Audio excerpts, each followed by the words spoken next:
कहते थे 10 लाख नौकरी, अब तो 94 लाख लोगों को रोजगार देने का टारगेट हम लोगों की सरकार ने लिया है। 94 लाख लोगों को हम सीधे रोजगार देने का काम करेंगे। सभी जगह काम करने हैं और जब तक नए मंत्री नहीं आते हैं तब तक सारे काम को आगे बढ़ाना है। नमस्कार, आप लाइव स्ट्रीम देख रहे हैं। मैं हूं आपके साथ रोहित वर्मा। देखिए, बिहार में एनडीए की सरकार बन चुकी है। अब एक एक कर सभी मंत्री पदभार ले रहे हैं। देखिए, एनडीए की सरकार बनते ही, महागठबंधन के टूटते ही सभी की नजर बनी हुई थी कि कब तक बिहार में कैबिनेट का विस्तार होगा। जो भी मंत्रियों ने शपथ ली, अब उनको जो है विभाग आवंटन कर चुके हैं, मिल चुके हैं। अब ऐसे में सभी मंत्रियों के द्वारा पदभार लिया जा रहा है। इसी कड़ी में डिप्टी सीएम सम्राट चौधरी ने वित्त मंत्री के तौर पर पदभार ग्रहण किया और सम्राट चौधरी ने कुर्सी पर बैठते ही बड़ा दावा कर दिया है। देखिए, बीजेपी के प्रदेश अध्यक्ष बिहार के डिप्टी सीएम सम्राट चौधरी ने जो है बजट पर भी कई बातें बताई हैं। पहली बार वित्त मंत्री होने के नाते किस तरीके का बजट जो है पेश किया जाएगा बिहार सरकार के द्वारा, साथ ही साथ 94 लाख लोगों को रोजगार का टारगेट जो है बिहार सरकार ने लिया है। एनडीए की सरकार बनते ही तेजस्वी यादव को खुली चुनौती जो है बिहार सरकार देने के लिए काम कर रही है। वहीं तेजस्वी यादव बिहार के पूर्व डिप्टी सीएम, जब महागठबंधन की सरकार थी तो 10 लाख नौकरियों का वादा उन्होंने किया था। अब ऐसे में 94 लाख रोजगार का वादा जो है सम्राट चौधरी ने कर दिया है।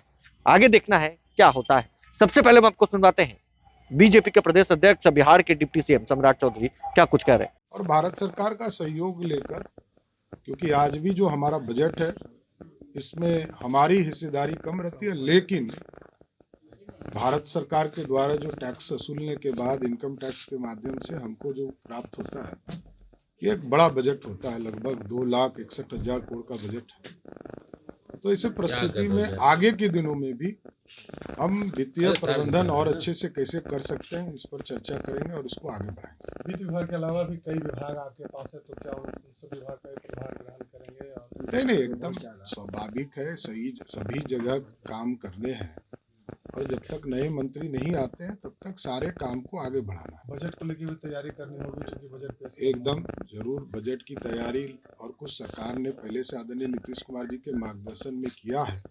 आगे और इसको अच्छे से कैसे प्रस्तुत किया जा सकता है उसको करेंगे। स्वास्थ्य व्यवस्था को लेकर क्या कुछ पहल होगी आपकी ओर से? स्वास्थ्य विभाग भी आपके अंदर है पूरी तरह।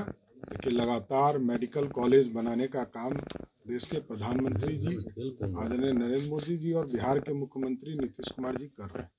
इसको और अच्छे से कैसे इसको सभी जगह उपस्थित हो पाए, सभी जिले में, सभी लोकसभा क्षेत्रों में टारगेट है कि हम वहाँ पर मेडिकल कॉलेज की स्थापना करें। उस टारगेट को अचीव करना है। पहली बार आप बजट पेश करेंगे वित्त मंत्री के तौर पर, तो क्या कुछ उसमें ऐसा रहेगा ताकि राज्य के लिए गरीब कल्याण ही मकसद है। चाहे प्रधानमंत्री जी का आपने देखा हो या मुख्यमंत्री जी, कल ही मुख्यमंत्री जी के द्वारा उद्यमी योजना, लोग कहते थे 10 लाख नौकरी, अब तो 94 लाख लोगों को रोजगार देने का टारगेट हम लोगों की सरकार ने लिया है।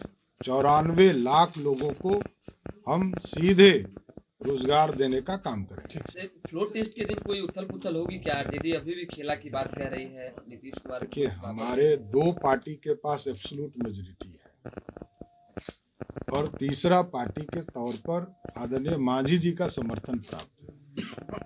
तो जब तीन पार्टी के बहुमत से 128 वोट होते हैं तो कोई छेड़छाड़ करने का प्रयास करता है तो आप सोचिए, खुद ही वो एमएलए को घुमाने के लिए हैदराबाद घुमा रहे हैं, तो उनको समझना है ना। 16 विधायक को नाराज कर रहे हैं।